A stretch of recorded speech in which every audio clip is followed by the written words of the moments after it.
ప్రభునందు ప్రేమైన వారులారా, ప్రభువైన యేసుక్రీస్తు నామములో మీ అందరికీ శుభాభివందనములు. ఈ ఉదయకాలం నా కలువరి కృపాసనం మీదకు మిమ్మల్ని ఆహ్వానించుచున్నాను. ద్వితీయోపదేశకాండము 2వ అధ్యాయము 25వ వచనంలో, నేడు నేను నీ వలని భయము, నీ వలని వెరపు ఆకాశం క్రిందనున్న సమస్త దేశంలో వారికిని పుట్టింప మొదలు పెట్టుచున్నాను. వారు నిన్ను గూర్చిన సమాచారము విని నీ ఎదుట వానికి మనోవేదన నొందుదురు.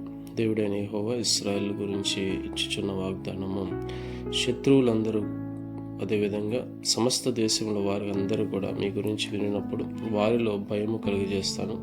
మీ వలని వెరపు ఆకాశం కింద ఉన్న సమస్త దేశంలో వారికి పుట్టింపు మొదలు పెట్టించున్నాను. కాబట్టి నిన్ను గూర్చి సమాచారం విని నీ ఎదుట వనికి వారందరూ కూడా మనోవేదన నొందుతారు.